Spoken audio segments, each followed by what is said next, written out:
Y estamos, ¿en qué libro?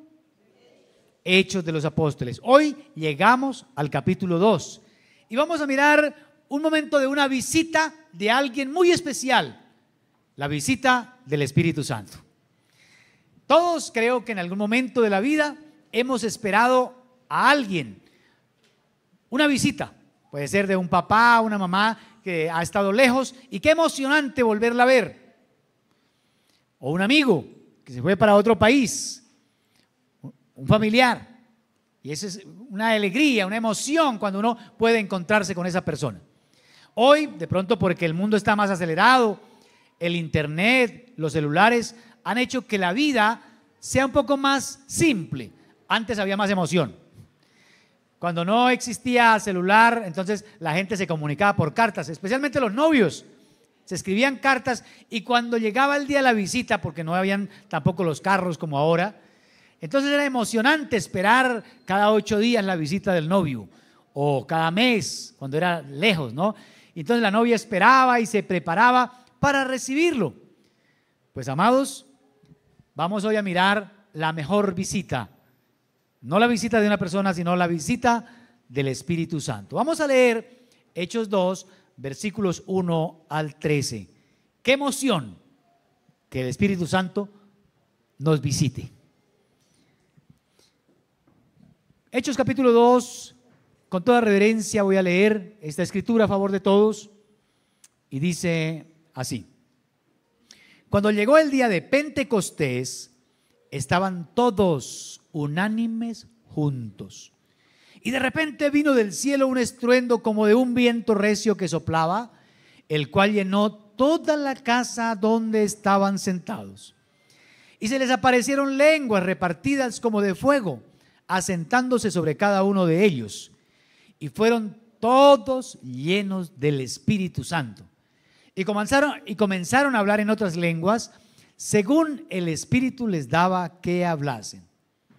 Moraban entonces en Jerusalén judíos, varones piadosos de todas las naciones bajo el cielo.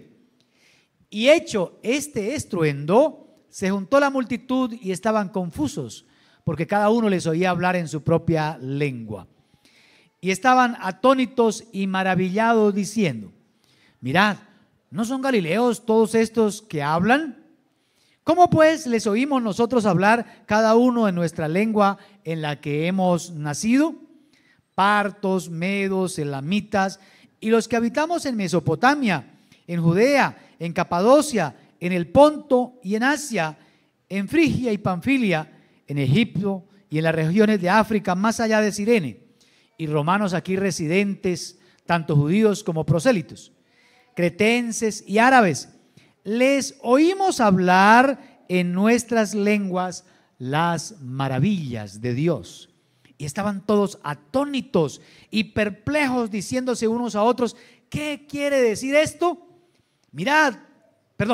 Mas otros burlándose decían: están llenos de mosto.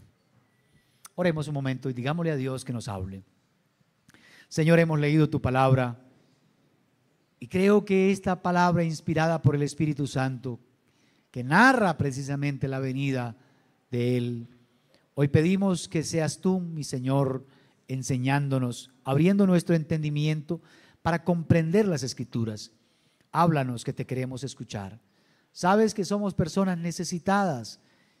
Ten piedad de nosotros y guíanos por el camino de la luz, el camino de tu palabra. Te lo ruego en el nombre de Jesús. Amén.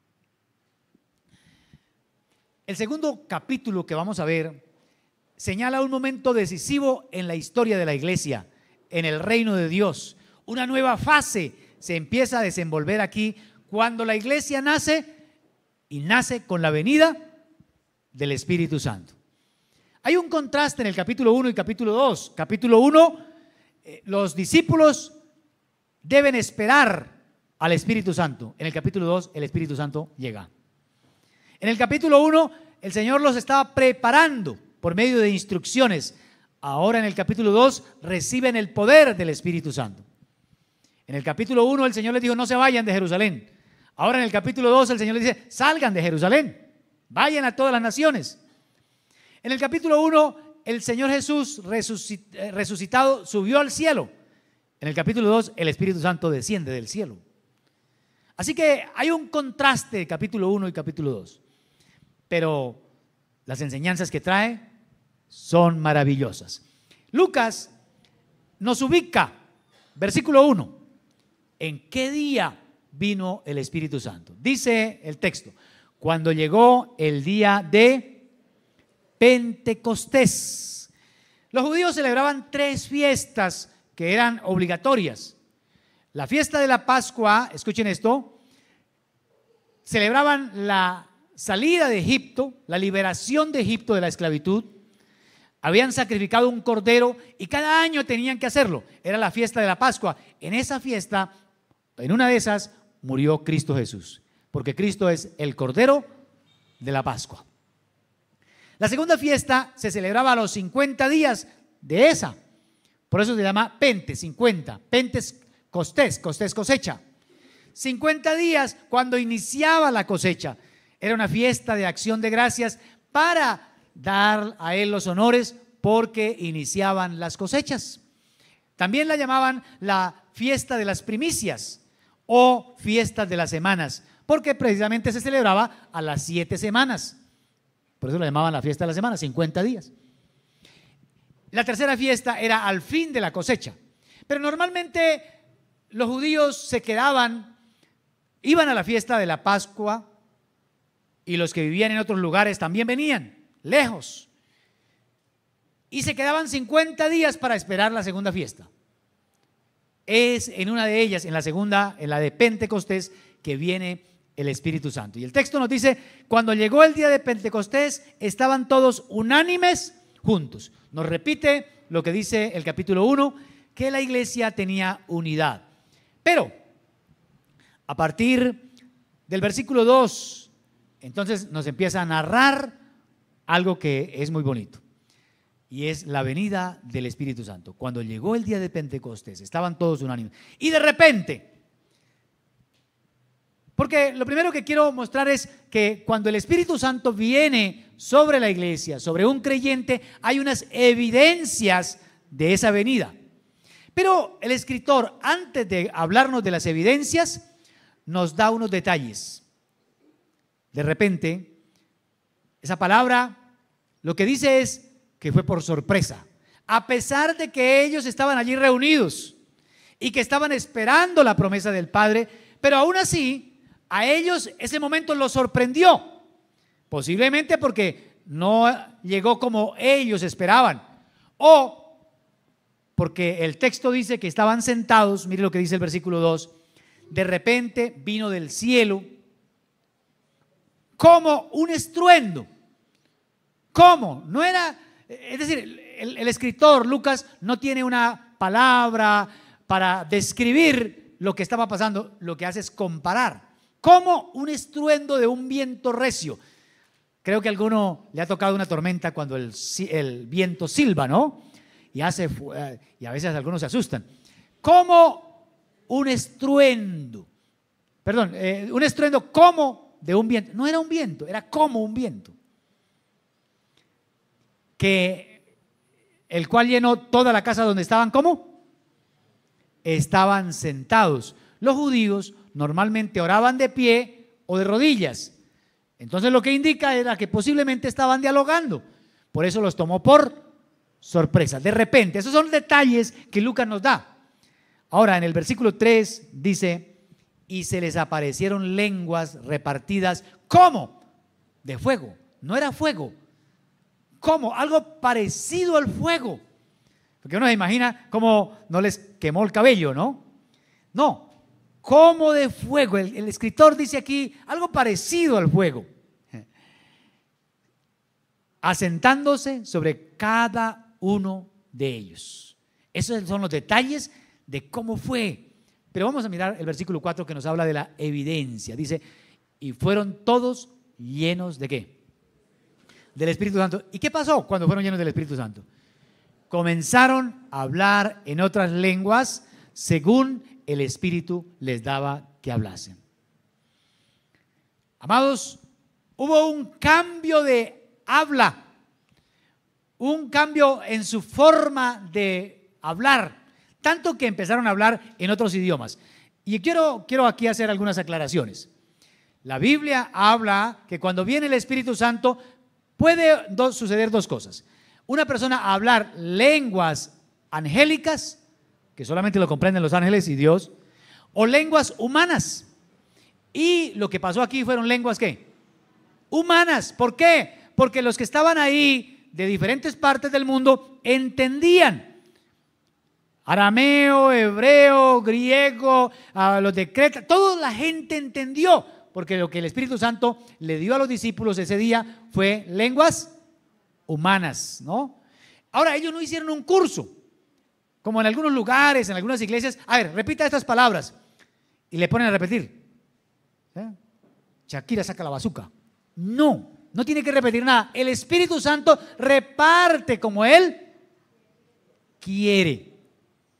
No, usted no necesita un curso, usted lo que necesita es entregarse a Cristo Jesús y Él le llena del Espíritu Santo. Ahora, noten esto, todos fueron llenos del Espíritu Santo. Y yo quiero aquí hacer una aclaración. Una cosa es ser lleno del Espíritu Santo y otra cosa es ser bautizado por el Espíritu Santo. Son dos cosas, dos términos que la Biblia maneja. En una ocasión, un hermano me preguntó: pastor, ¿usted es bautizado en el Espíritu Santo? Y yo le dije: si no fuera bautizado en el Espíritu Santo, no sería creyente. Porque todas las personas que reciben a Cristo, que lo invitan a Él porque reconocen que Él es el que puede perdonar pecados, que Él es el único Salvador, automáticamente son bautizados con el Espíritu Santo. Y les voy a mostrar versículos de la Biblia. Porque a veces creemos que el bautismo fue esto que ellos recibieron. Y no, aquí dice el texto que los apóstoles fueron llenos del Espíritu Santo. Cuando uno cree, cuando uno se rinde a Cristo, es bautizado con el Espíritu Santo. 1 Corintios 12:13, mire lo que dice. Porque por un solo Espíritu fuimos todos bautizados en un cuerpo, sean judíos o griegos, sean esclavos o libres, a todos se nos dio a beber de un mismo Espíritu. Y lea usted Efesios, dice que en el momento que creímos fuimos sellados con el Espíritu Santo. Y Romanos capítulo 8 dice que si alguno no tiene el Espíritu de Cristo, no es de Él. El Espíritu Santo entonces viene sobre cada persona que recibe a Cristo. Pero hay algo más, y es que después de eso, todos nosotros necesitamos ser llenos del Espíritu Santo. Todos los días, a cada momento. Si usted sigue leyendo Hechos, lo vamos a hacer, vamos a dar cuenta que en varias ocasiones el Espíritu Santo vino y fueron llenos de Él. ¿Cuál fue la evidencia? Que ellos fueron transformados en su forma de hablar. Y Dios quiere también cambiarnos a nosotros la manera de hablar. Yo quiero que usted vaya conmigo, los que tienen Biblia, en Efesios capítulo 5. Esa es la evidencia, el cambio, la transformación, empezando por la forma de hablar. Efesios capítulo 5, versículo 18 dice: no os embriaguéis con vino, en lo cual hay disolución, antes bien sed llenos del Espíritu. Pero luego dice: hablando entre vosotros, ¿con qué? Con salmos, con himnos y cantos espirituales, cantando. ¿Y qué más? Si usted nota, cantar y alabar, ¿con qué se hace? Con la boca. Hablando entre vosotros, cambia la forma de hablar, cantando y alabando al Señor en vuestros corazones. Y luego dice el versículo 20: dando siempre ¿qué? ¿Con qué da gracias uno? Siempre con las palabras. Así que lo que el Señor quiere es cambiar ese lenguaje de la queja, de la crítica, del insulto, del menosprecio, todo eso que realmente evidencia lo que tenemos en el corazón, porque recuerde que lo que uno habla es lo que tiene en el corazón. El Señor Jesús dijo: de la abundancia del corazón, ¿qué? Cuando el corazón es lleno del Espíritu Santo, la boca, la forma de hablar automáticamente cambia. ¿Cómo se conoce? ¿Cuál es la evidencia de que una persona llena del Espíritu Santo? Por su forma de hablar. Amados hermanos, lo primero que hace el Espíritu Santo en la vida de una persona es ese cambio automático. La gente tiene que darse cuenta que usted ahora habla maravillas. Vamos a mirar qué más sigue aquí. Así que lo primero que vemos aquí en el texto es una evidencia de que el Espíritu Santo llenó a estos creyentes. Y repito, toda la iglesia, todos los creyentes deben buscar la llenura del Espíritu Santo. No solamente haber creído y haber sido sellado, sino todos los días pedirle al Señor que lo llene del Espíritu Santo. ¿Cómo se conoce? Porque usted ahora está lleno de alegría, porque usted habla con los hermanos la palabra, salmos, himnos. Usted habla ahora de una manera diferente. La gente sabe que en usted hay algo. Lógicamente es la presencia del Espíritu Santo. A partir del versículo 5 vamos a ver un efecto. El efecto que produjo en la gente, los que estaban ahí viendo. Vamos a mirar qué pasó. Hechos 2:5. Moraban entonces en Jerusalén judíos, varones piadosos de todas las naciones bajo el cielo. Esa expresión bajo el cielo es dicho de otra manera. Otras versiones lo dicen de muchas tierras. Vinieron de muchos lugares y es más, ahí hay una lista de dónde vinieron. Pero el versículo 6 dice, y hecho este estruendo, se juntó la multitud. Ustedes saben que la gente es curiosa. Y cuando escucha un ruido raro, algo que no habían oído, de una vez la gente corre. Y eso pasó ahí. Dicen que la curiosidad mató al gato, ¿no? Yo les conté la historia de una señora que iba por la calle y miró un grupo de personas ahí y algunos mirando allá, y la señora quería ver qué había pasado y había mucha gente y no podía pasar. Entonces dijeron, no, es un accidente, pero ella quería saber quién era, no solamente saber que era un accidente, quién era. Entonces se le ocurrió decir, no, es que yo soy familiar del accidentado, y todos le abrieron paso, y cuando dio cuenta un carro había atropellado a un caballito.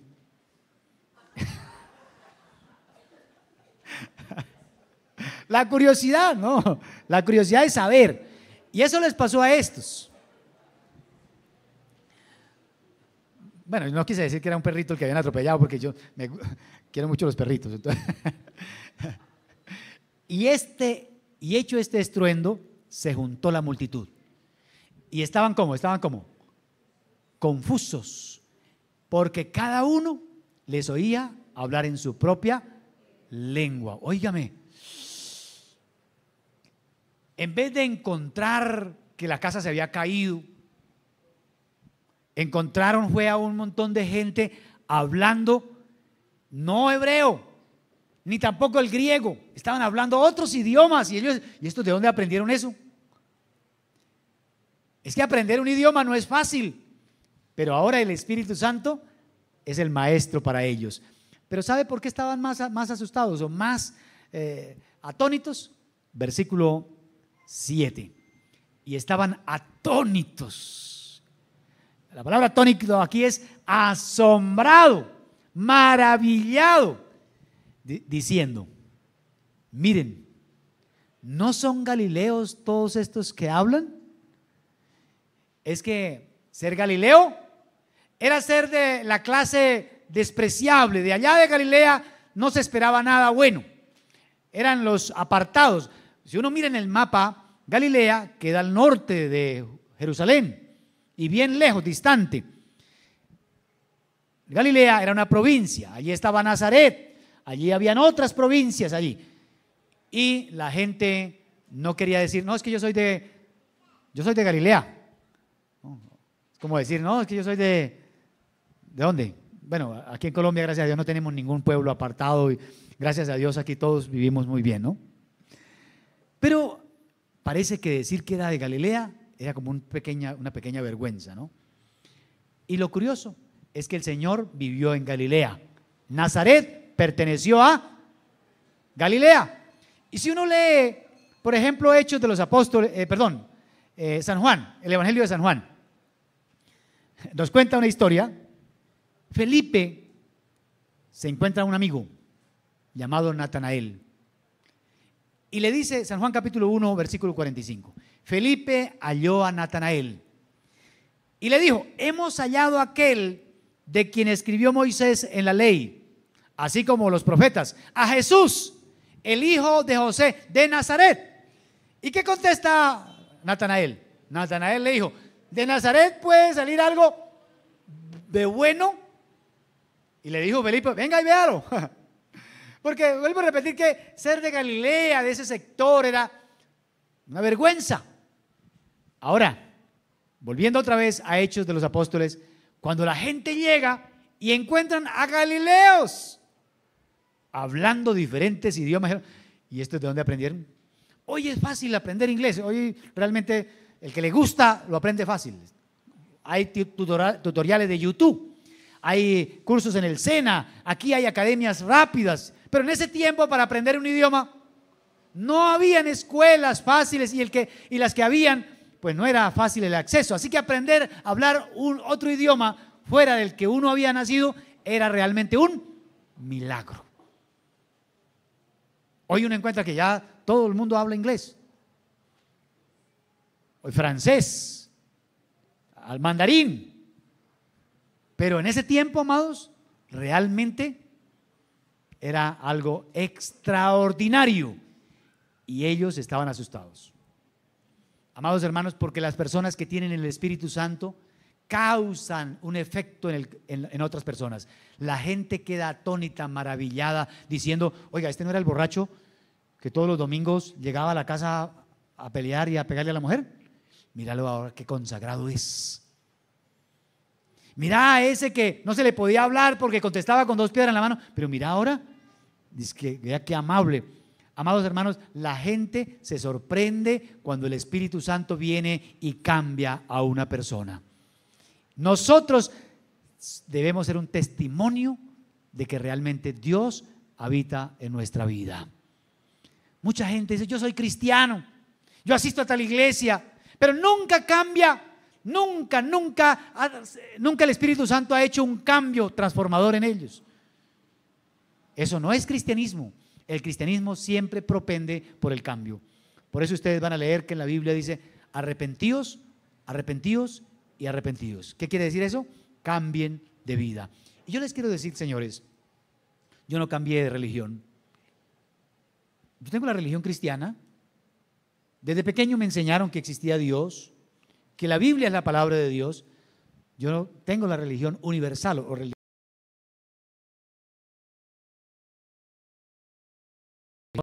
y la obedezco tal como está.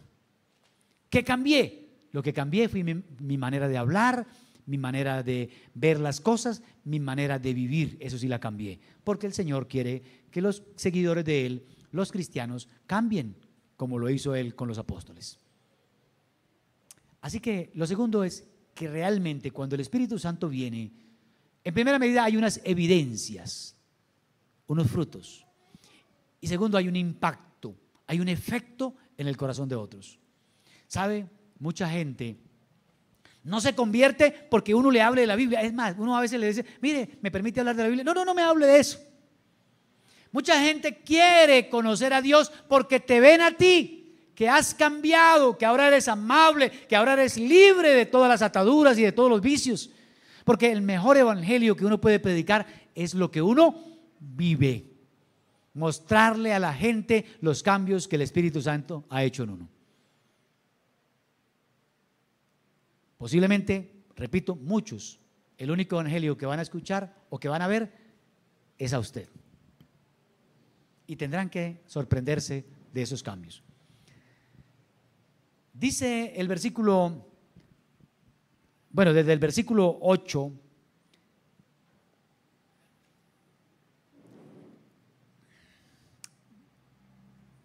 versículo 8 al 11, dice, ¿cómo pues les oímos hablar cada uno en nuestra propia lengua en la que hemos nacido?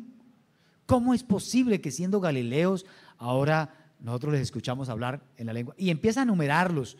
Ahí está el listado de todas las naciones, de todos los lugares donde ellos estaban, como para que no quede en duda. Pero me llama la atención es que dice que les oímos hablar las maravillas. Versículo 11. Cretenses y árabes les oímos hablar en nuestras lenguas. ¿Qué era lo que hablaban los hermanos? ¿Qué es lo que hablaban? Las maravillas de Dios. No hablaban de la iglesia, no hablaban de la gente, hablaban de ¿quién? De lo asombroso, de lo maravilloso, de lo bueno que es Dios. Y yo creo, amados hermanos, que cuando uno tiene una experiencia con Dios, tiene que contarle a otros que Dios es bueno, que Dios es el único que puede cambiar, que puede transformar, porque Él es el único que tiene el poder. A veces le decimos a la gente, vaya a la iglesia. Mire, la iglesia no cambia a nadie, hermanos. Uno por ir a una iglesia no cambia, pero cuando uno va a Cristo sí. Porque el que va a una iglesia es como el que va a un parqueadero y con eso cree que se va a volver carro. No, no va a cambiar. Solamente cuando Dios, que tiene el poder, Cristo, que tiene el poder, hace el milagro, envía el Espíritu Santo, uno es cambiado en una nueva persona. Amén. Y así usted podrá hablarle a otros las maravillas de Dios. Yo cada vez que leo la Biblia me asombro de quién es Dios. Qué maravilloso, qué grande, qué bueno, qué amoroso. Tanto amor, amados, tanto amor, que no nos castigó. Él bien había podido castigarnos, porque todos hemos pecado. Levante la mano aquí el que no haya pecado. Yo la bajo porque no vaya a ser como una vez el pastor preguntó, a ver, levanten la mano los que son infieles a la esposa. Y de pronto un hermano levantó la mano. Y usted dijo, no, pues yo levanto la mano como el pastor también. Entonces por eso la bajo, ¿no? Para no dejarlo solo. Hermanos, todos hemos pecado, todos mereceríamos el castigo.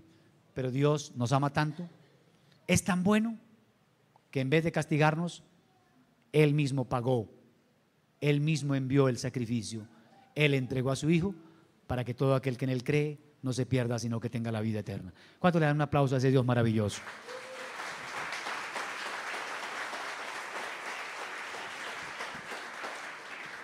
Hoy la gente cuenta de las maravillas del concierto de Shakira y la emoción que sintió cuando fue a Estados Unidos y al parque de Disney y la emoción de visitar, pero no tienen emoción de hablar de un Dios bueno, de un Dios maravilloso, de un Dios que ama.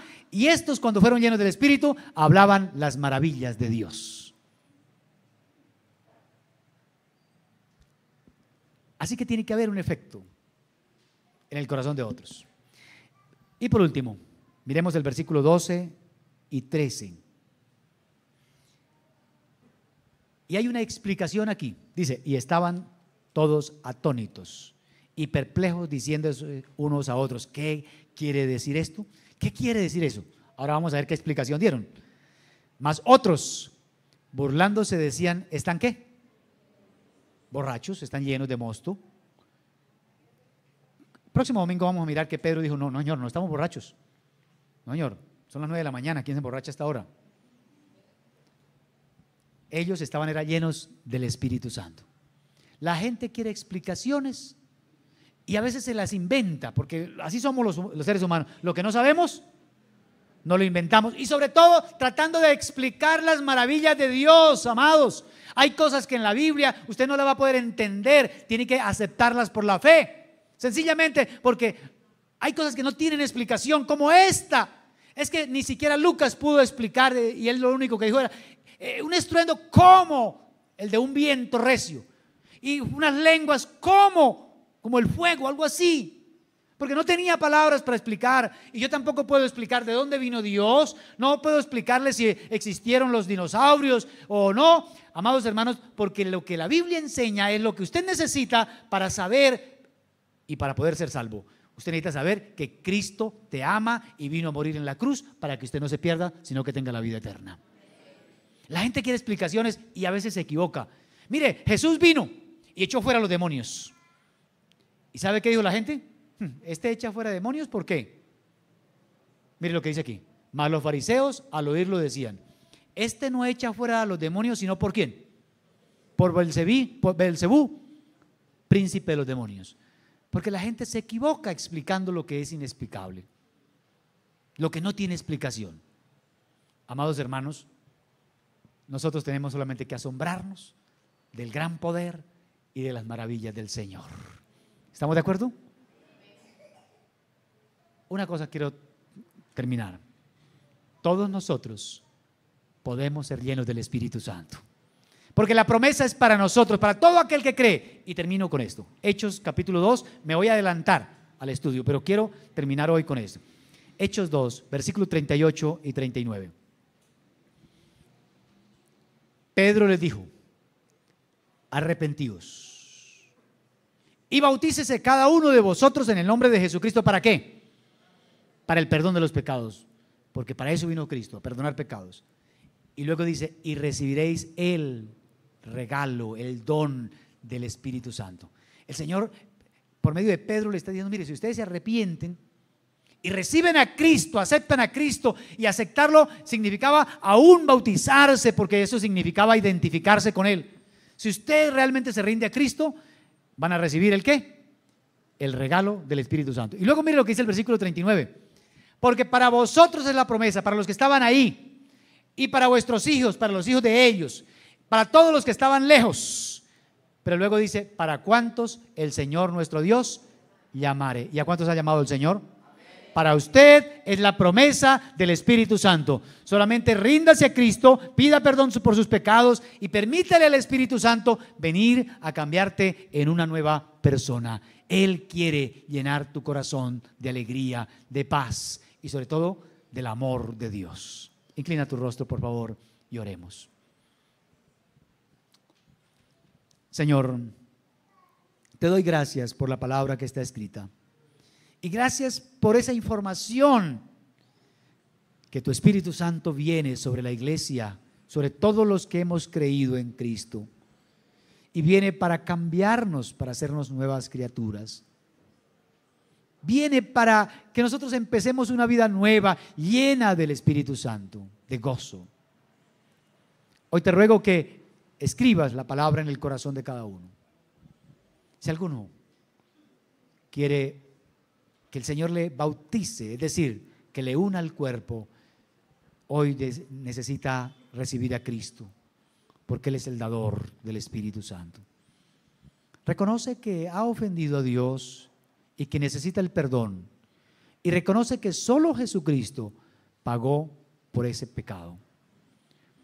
Si quieres hacerlo, hágalo conmigo por medio de una oración y dígale: Señor, yo reconozco que tú eres santo, perfecto, bueno. Yo soy un pecador, merezco el castigo, pero te pido que me perdones. Te pido que tomes mi vida. Creo que Cristo murió en la cruz para pagar por todos los pecados, y yo te pido que lo hagas conmigo hoy. Aquí está mi vida. Soy un necesitado de tu amor, necesitado de tu ayuda. Por eso te abro mi corazón para que vengas a vivir. Y venga, Espíritu Santo, sobre mi vida y me haga una nueva persona, me llenes de tu presencia y me ayudes a hablar de tus maravillas. Por favor, aquí estoy, rendido a tus pies. Y te doy gracias por el perdón. Te doy gracias por aceptarme como soy, por recibirme como tu hijo. Gracias por Cristo nuestro Señor. Amén.